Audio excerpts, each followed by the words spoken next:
शास्त्रीय संगीत। आज हम आपको सुनवा रहे हैं श्री रमेश तागड़े का वायलिन वादन। तो आइए सुने राग मलय मारुतम।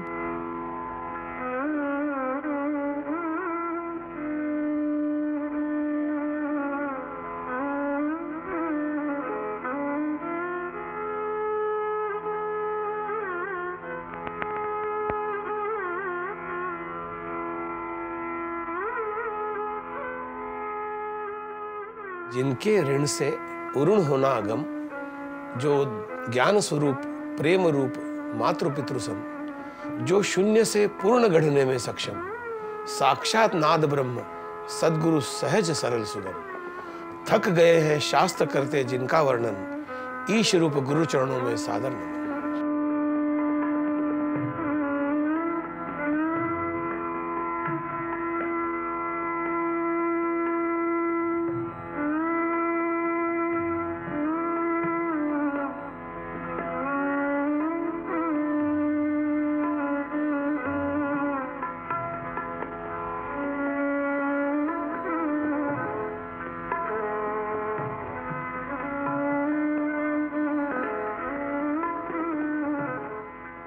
जीवन के 75 साल पूरे कर रहा हूँ। जब से मेरी स्मृति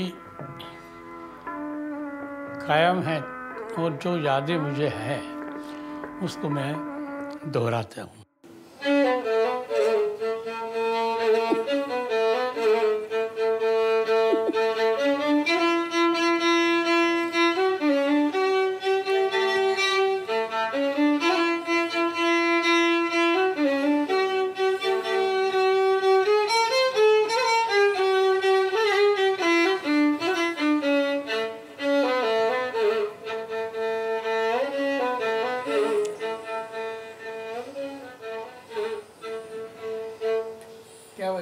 क्या बात है, कलावती धुन। मुझे याद आई कि मैं सितार पे बजाती थी ये वाली धुन। सितार पे बजाती? बहुत बढ़िया। अब एक और धुन। बचपन में बहुत नाम जरूर तागड़े है, लेकिन मैं दुबला पतला था। मुझे सब मेरी माँ और सब सुखदेव करके बुलाते थे। पढ़ाई लिखाई में हम अच्छे थे, हमेशा फर्स्ट ही आया करते थे। लेकिन है क्या, परिवार में बहुत सदस्य थे, 7 बहनें, हम 2 भाई। मेरी याद में हम धार के रहने वाले। धार स्टेट में हमारे पूर्वज उनके खजाने की देखभाल करते थे। उस समय तोल काटा जो होता था उसको तागड़ी बोलते थे। वो तागड़ी के ऊपर तोल के सोना चांदी हीरे जवाहरात तोल के देना, वो तागड़ी का तागड़े हो गया और वो तागड़े सरनेम हमारा शुरू हो गया। अब जहाँ तक हमारे घराने में संगीत का है, तो ये संगीत मेरे फादर से ही हमारे घराने में आया। हमारे पास में, घर के पास में एक ढेकणे बुआ रहा करते थे। वो बड़े उस समय के प्रसिद्ध गायक थे। हमारे फादर उनके घर के दरवाजे के पास में खड़े रह के सुनते थे। एक दिन बुआ साहब ने देख लिया कि ये सुन रहे हैं, तो उसको बुलाया अंदर। हमारे फादर को अंदर बुलाया, तुमने जो सुना मुझे गा के बताओ। तो फादर ने जो बंदिश सिखा रहा है तो वो बंदिश बहुत अच्छी गा के बताई। तब से उन्होंने उनको सिखाना शुरू कर दिया। इस प्रकार हमारे घराने में संगीत आया। फादर उस समय हमारे अच्छे म्यूजिशियन थे, उस समय के जाने माने कलाकार थे और तराना गायन में उनकी विशेषता थी। तो जितना उनसे हो सका उनके गायन से हमने प्राप्त करने की कोशिश की। करत श्याम बर जोरी। जैसे संगीत में ताल का महत्व है, ताल लय संगीत का प्राण है, उसी प्रकार मेरा प्राण संगीत है। झपक मोरी चुनार फारी। संगीत ने आज मुझे इस लायक बनाया है कि थोड़ी बहुत जान पहचान भी हुई है, थोड़े बहुत लोग पहचानते भी हैं। और पहले तो शुरू में मेरा गायन था, उम्र के 23-24 साल तक गायन ही किया। अब ईश्वर जो करता है वो अच्छे के लिए ही करता है। तो गाना टॉन्सिल्स के कारण मेरा गाना छूट गया। 10-15 मिनट गा लेता था, उसके बाद गला फटता है। आज भी वही स्थिति है। काहे करत श्याम बर जानी। वायलिन के मेरे पहले गुरु इंदौर में पंडित D.B. गोरे साहब।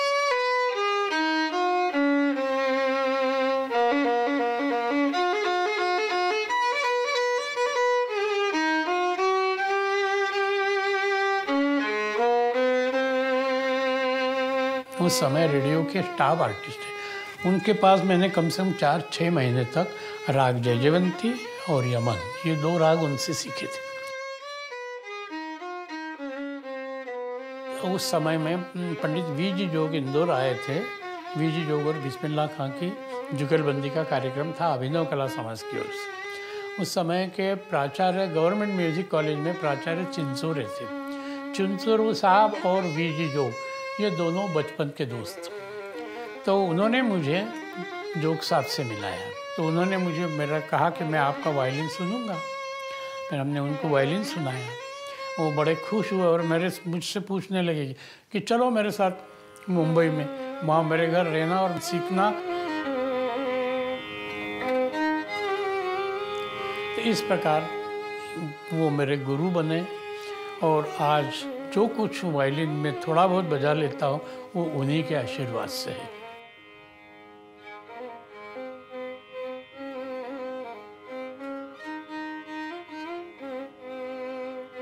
हम मुंबई में उनके घर ही रहते थे। घर रह के वो जब भी रियाज करते थे तो उनके साथ हम भी बैठते थे और बोलते थे ये राग बजाइए, इस राग में इस तान को कम से कम 5000 बार बजाओ। तो हम उस तान को उसी समय बैठ के घोट लेते थे।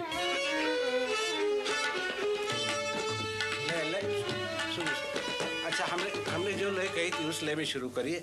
1 2 3 4। कभी कभी क्या होता था, मेरे हाथ से गमक की तान निकल जाती थी और हमारे गुरुजी कहते थे बहुत अच्छी गमक निकल रही है, इसको और डेवलप करो, इस गमक को बजाते रहो, क्योंकि गमक का सिलसिला वायलिन में अब शुरू हुआ है। तो तुम गमक बजाते हो, ये बहुत अच्छा है, उसको डेवलप करो। इसके बाद हमारे गुरुजी का ट्रांसफ़र, उस समय वो ऑल इंडिया रेडियो पर प्रोड्यूसर थे, और उनका ट्रांसफ़र कलकत्ता हुआ।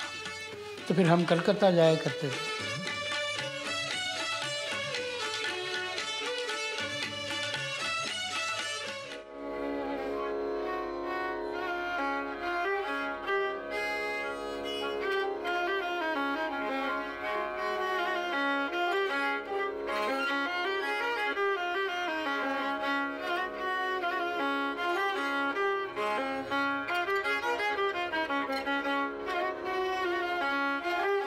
तो कभी कभी क्या हो जाता, किसी राग के गहराई में उतरने के लिए सोचना पड़ता था, क्योंकि इस राग को गहराई में घुस के बजाना ये हमारे गुरुजी की विशेषता थी। अब ये मुझे सीखना था, तो राग मारू बिहाग मुझे उनसे सीखना था।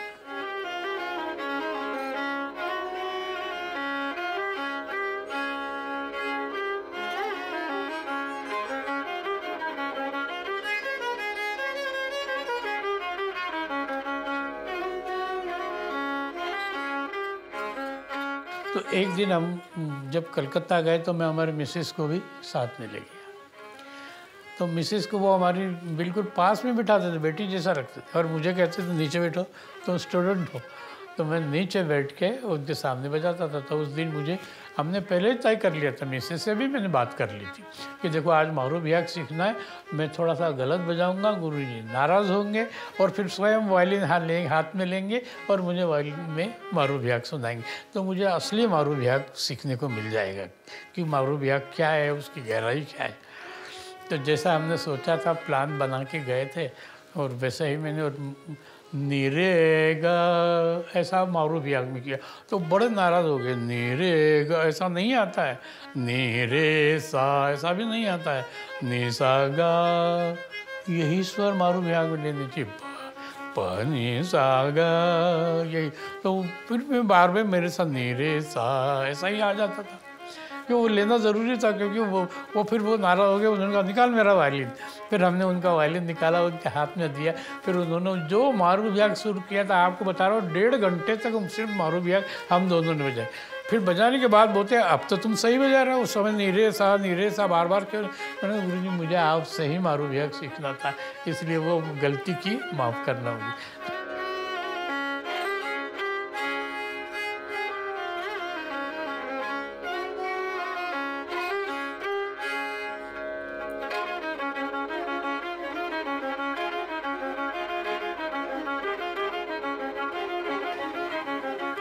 संगीत से जीवन में सहजता आई, संगीत से ही जीवन में समभाव आया और संगीत से ही जीवन में संतोष आया। मैं बहुत खुश हूँ और मैं बहुत आनंदित हूँ। इसका मूल कारण यही है कि मैंने तागड़े परिवार में जन्म लिया है।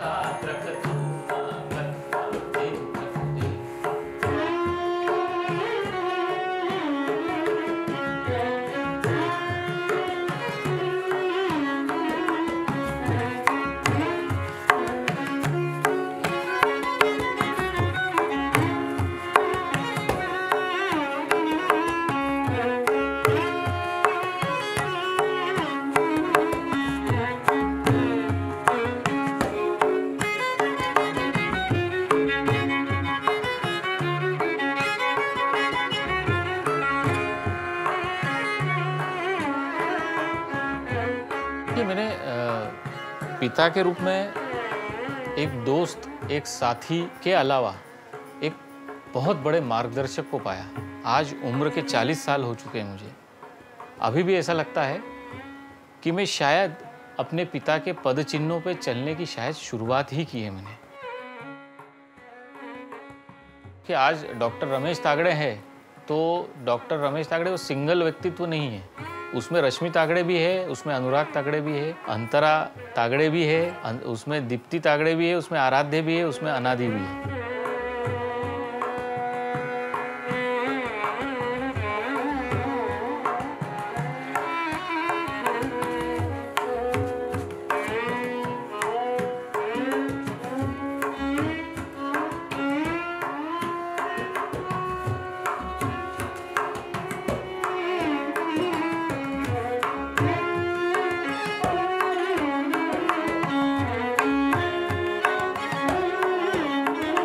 उम्र के 75वें वर्ष में भी वे अगर किसी का वायलिन सुनते हैं या किसी के वायलिन की फिंगरिंग देखते हैं तो बोलते हैं यार ये बहुत बढ़िया, मैं प्रैक्टिस करूंगा और तू भी कर।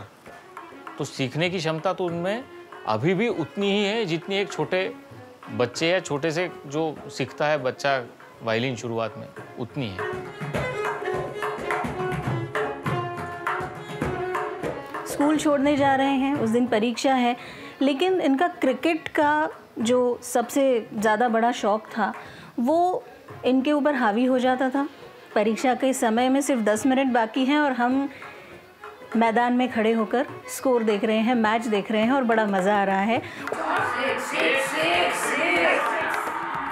मुझे और उन्हें क्रिकेट का बहुत शौक़ है, वो भी बहुत शौक़ से देखते हैं, खेलते भी हैं।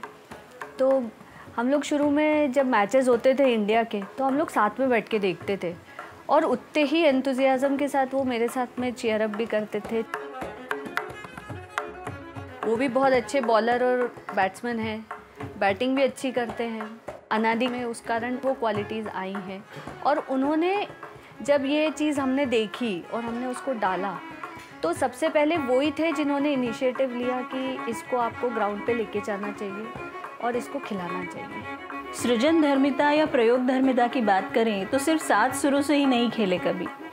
रसोई के बर्तन, उसमें जो सामान होता है, गैस, लाइटर, तेल, घी, इन सब से हमने खेला और इन सब के साथ प्रयोग भी किया। मुझे लगता है कि हम लोग उस पीढ़ी के अगुआ थे जब एकल परिवार, हम दो हमारे दो, और काम करने वाली माँ जो दिन भर आपके साथ नहीं होती। यदि मम्मी की बात करें तो आप खुद सोचिए, घर की सबसे बड़ी बेटी जो बास्केटबॉल की खिलाड़ी रही हो, जो अपने कॉलेज में अकेली लड़की रही हो और फिर वो विवाह करके एक ऐसे घर में आ जाए जहाँ पर 7 सुरों के अलावा, एक बड़ी जिम्मेदारी के अलावा उसे कुछ नहीं मिलता। पति का साथ मिला बहुत अच्छे तरीके से, लेकिन हम सभी जानते हैं कि एक संगीतकार की पत्नी होना अपने आप में एक ऊर्जा भी देता है, आनंद भी देता है, लेकिन आपकी जिम्मेदारियां बढ़ा भी देता है। मैंने कभी आज तक माँ और पिताजी के बीच में ज़ोर ज़ोर से बातचीत नहीं सुनी। जो कुछ होता था बहुत शांति से होता था, और स्थितियाँ सिर्फ दो होती थी, शांति या फिर बहुत शांति।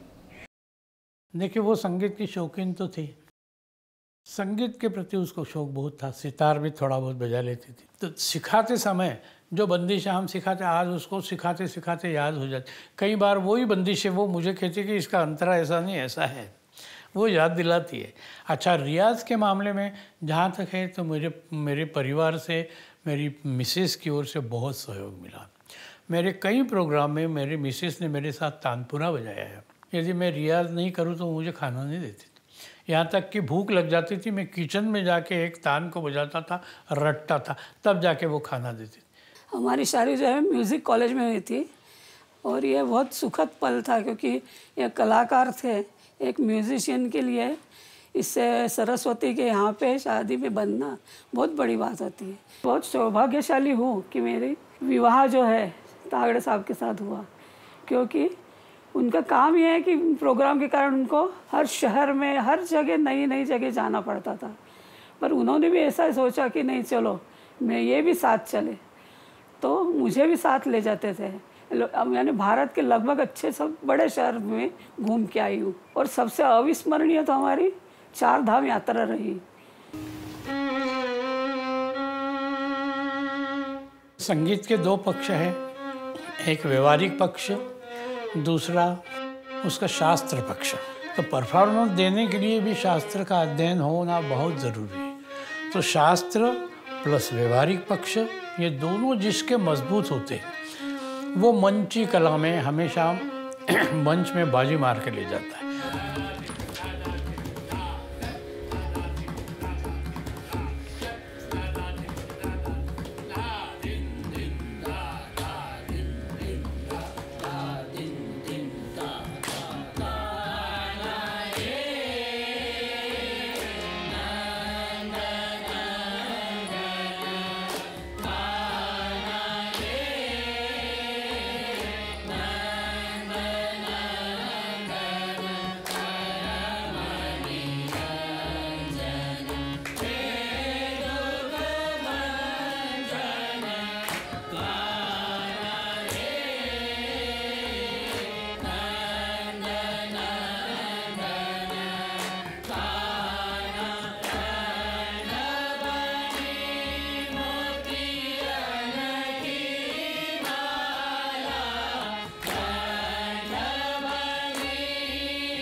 देखिए, संगीत एक जिसको कहते हैं, अभी तक मुझे जो संगीत के बारे में ज्ञान है वो समुंदर की एक बूंद के करीब है।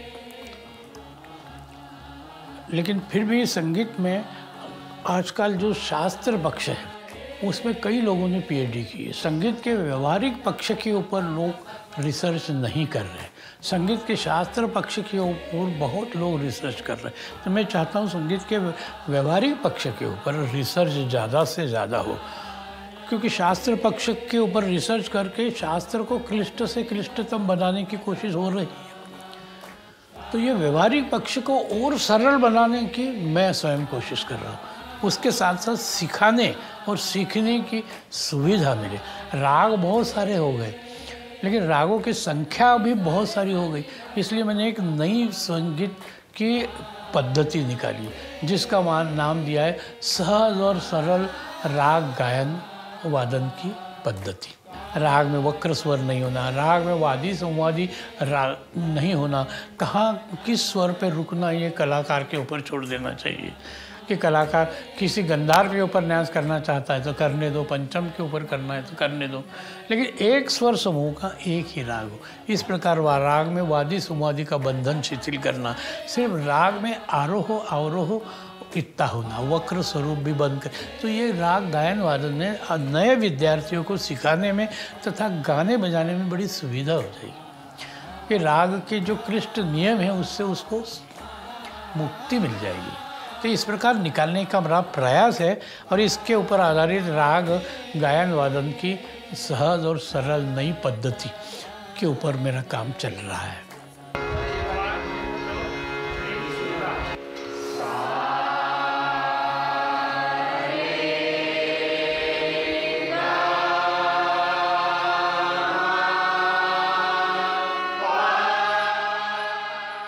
सर के पास जो भी सीखने के लिए आया, सर ने उसको संगीत शिक्षा नहीं दी, उसको जॉब भी लगाया और उसको रहना करना सारा चीज़ें पूरी, यानी उसकी लाइफ सेटल कर दी सर ने। एक मेरे भाग्य कहूँ कि इतने साल तक सर का सानिध्य मिला और कभी ऐसा लगता है कि शायद सर से नहीं मिलता तो बहुत कुछ अधूरा रह जाता जीवन में। और जो कमज़ोर विद्यार्थी उनको अलग से शिक्षण भी दिया, उनकी फीस वगैरह भर के उनकी आर्थिक मदद भी की।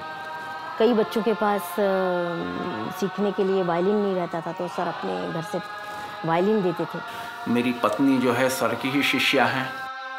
आगे जाके हम लोगों की शादी हुई तो सर हमारे गुरु भी हैं और मेरे ससुर भी हैं। कन्यादान सर नहीं किया है। सर को नाद्य सिद्धि के साथ साथ मेरे गुरु को वाक सिद्धि भी है। मुझे संगीत में जब मैंने प्रवेश लिया तो तीसरे दिन उन्होंने मुझे कह दिया था कि ये संगीत की नौकरी करेगी और इसे संगीत में ही आगे बढ़ेगी ये लड़की और नौकरी करेगी। उनका कहना है और आज मैं करीबन 34 साल हो गए मुझे और मैं आज संगीत के पद पर प्राध्यापक पद पर नौकरी करती हूँ। एक सर की कोई क्वालिटी है कि जैसे रहता है उसी को वैसे ही स्वीकार करते हैं, सबसे पहली बात। सर का भाव पक्ष प्रबल, भाव पक्ष पे सर का विशेष ध्यान था, स्वरों का लगाव और कैसे मिठास पैदा करना। तो सर का ये कहना था कि एकदम से कठिन पे ना जाके सरल पहले आप करिए, अपने आप आपको आगे कठिन आपसे बनता जाए। एक राग का चरित्र होता है, उस चरित्र के अंदर घुस के उसके स्वरों की जो ऑथेंटिसिटी है, उस स्वर का एक चरित्र होता है हर राग के, उसको हमको गुरुजी ने सिखाया है। बहुत नेक दिल, बहुत अच्छे कलाकार और बच्चों को समझ के सिखाने वाले। आज हम उनकी जगह पे बैठे हुए हैं। ये एक्चुअल में सर की ही गद्दी है और जो जिस ढंग से सर अपने बच्चों को प्यार से, स्नेह से, लगाव से सिखाते थे, हम उस परंपरा को कायम रखने के पूरी कोशिश कर रहे हैं। ना केवल अपने विषय के प्रति गंभीरता करते हैं और दूसरी चीज़ें, इसके साथ साथ सर का विनोदी स्वभाव है। एक बार लड़की ने कहा कि सर मेरा बहुत सिर दुख रहा है, तो बोले सिर है तो दुखेगा, तो दुखने दो। तो ऐसे कई चीज़ों में वो बड़े मतलब प्रसन्नचित्त रहते थे सर। कभी ऐसा उनको मैंने नहीं देखा कि बड़े गंभीर हैं। और बच्चों के साथ भी वो, और हर बच्चों को उन्होंने मोटिवेट किया। जिस बच्चे को कुछ नहीं आता उसको भी वो यही कहते थे कि नहीं तुम आगे बहुत अच्छा बजाओगे बेटा। जहाँ तक मुझे याद है जगजीत सिंह जी और चित्रा सिंह जी के साथ में संगत आपने की है। बहुत से नामचीन स्थानों पर आपने अपनी कला का प्रदर्शन किया है, बड़े बड़े कलाकारों को तकनीकी मार्गदर्शन भी दिया है और आगे कैसे बढ़ा जाए इसका मार्ग प्रशस्त किया है। लेकिन श्रेय नहीं लेना, निस्वार्थ बने रहना, और एक वृत्ति होती है कि हमें सिर्फ अपनी गुणवत्ता को बढ़ाना है।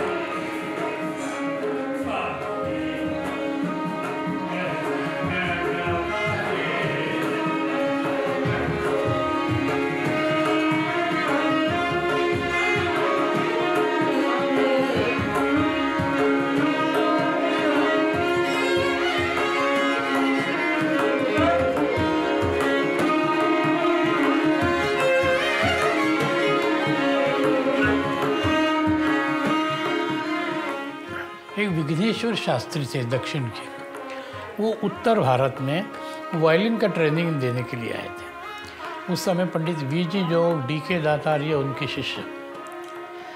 पंडित वी.जी. जोग, डी.के. दातार, उन्होंने विघ्नेश्वर शास्त्री से सीखा। डी.के. दातार और वी.जी. जोग ये दोनों गुरु भाई हैं जिन्होंने उत्तर भारतीय राग वायलिन के ऊपर बजाना शुरू किया। सबसे पहले थे प्रयाग संगीत समिति में इलाहाबाद में एक सरोद बजाने वाले आर्टिस्ट थे गगन बाबू चटर्जी। वो सरोद बजाते थे। उन्होंने वायलिन को देखा और सरोद अंग से वायलिन बजाना उन्होंने शुरू किया। तो सबसे पहला परफॉर्मेंस दिया है तो उन्होंने वायलिन के ऊपर उत्तर भारत में दिया है पहला परफॉर्मेंस, लेकिन वो गत अंग से, सितार और सरोद के अंग से, यानी दक्षिण में जो भारत आया वो गले के अंग से आया, गायकी के अंग से आया। उत्तर में जो आया वो गतकारी अंग से, यानी सितार सरोद इस अंग से। तो शुरुआत के कई लोग कलाकार पुराने जो भी है वो गतकारी अंग से वायलिन बजाते हैं। आज अब कई संस्थाएं ऐसी है जहाँ गतकारी अंग से वायलिन सिखाया जाता है, लेकिन अब वो अंग धीरे धीरे समाप्त हो रहा है और वायलिन गले के पास आ रहा है। और इसका क्रेडिट जाता है पंडित डी.के. दातार, वी.जी. जोग और डॉक्टर एन राजम।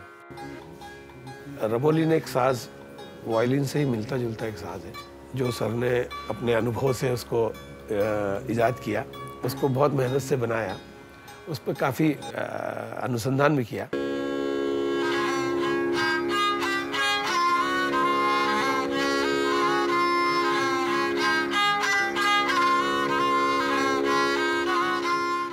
देखिए, एक बार नोएडा में महर्षि महेश योगी, उनकी ओर से एक ऐड आया था पेपर में, हमने पढ़ा कि विजिटिंग प्रोफेसर अब्रॉड।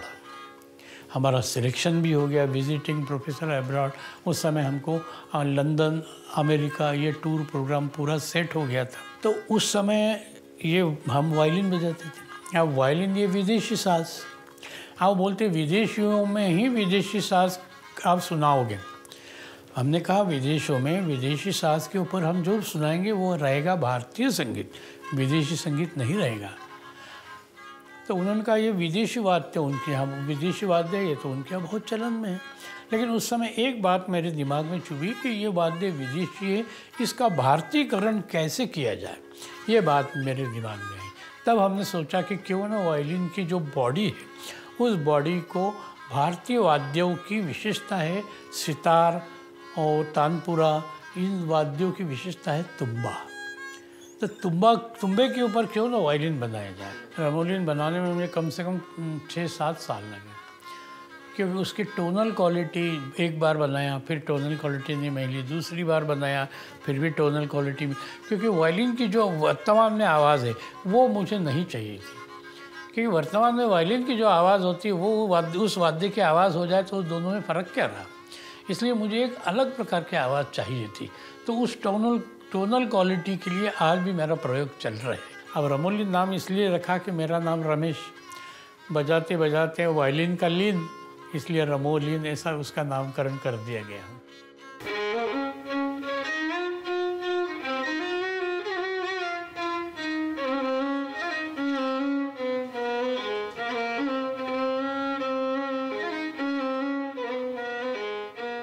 संगीत और आध्यात्म एक दूसरे के पहलू है। बिना अध्यात्म के संगीत सीखना और संगीत को आत्मसात करना बड़ा कठिन काम है। जब आप ईश्वर के प्रति आपका समर्पण नहीं है, गुरु के प्रति समर्पण भाव नहीं है, आप कुछ नहीं कर सकते। और वही एक जगह मैं हमेशा हमारे विद्यार्थियों को यही कहता हूँ कि 2 जगह ऐसी है वहाँ आप कभी मॉरल डाउन मत होने देना। एक मंदिर में, दूसरा गुरु ग्रह जाते समय, तो वहाँ कभी भी मॉरल डाउन नहीं होना, वहाँ बेईमानी मत करना, वहाँ ईमानदारी को छोड़ना मत।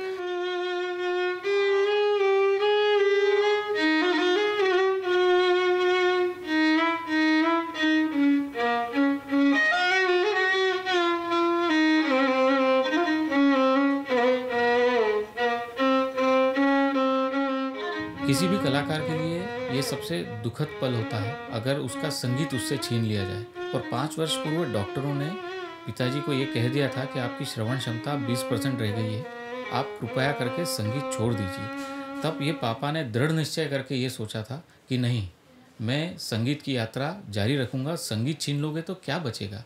और उन्होंने आधुनिक से आधुनिकतम मशीनें लगाकर संगीत की यात्रा को जारी रखा और अब भी वह यात्रा अनवरत जारी है। काम के कारण मैं बहुत दुखी हो गया हूँ।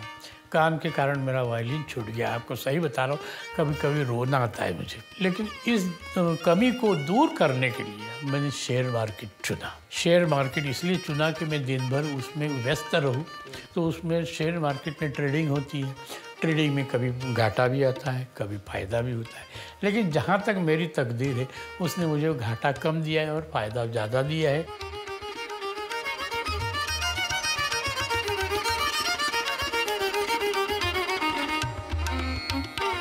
कोई भी व्यक्ति बड़ा होता है तो बचपन से ही बड़ा होता है, तो उसका बचपना तो उसमें टिका हुआ रहता है। बुढ़ापे में भी आज मेरी नाती है, अनादि है, आराध्य है, इनके साथ हंसी मजाक कर लेता हूँ।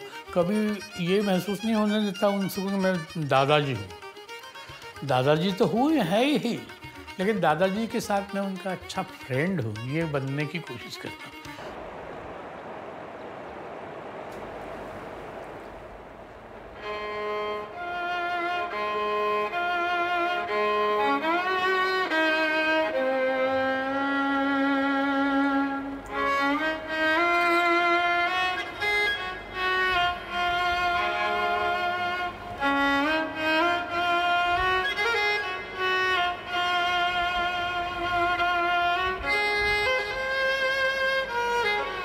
मेरे जीवन की संगीतमय यात्रा और उसका आज तक का पड़ाव, उसकी जो ताकत रही है वो है मेरा परिवार।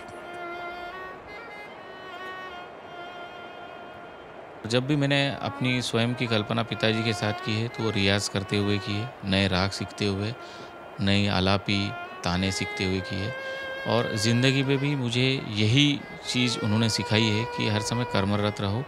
कर्म करोगे तो ही सफलता मिलेगी, भाग्य के भरोसे ज़्यादा रहने की ज़रूरत नहीं है।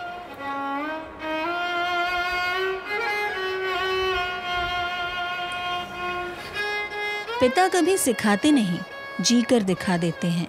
चलते जाना होता है अनंत तक, अपना अंत संवारने के लिए। प्रार्थना यही है कि वे हमेशा चलते रहें।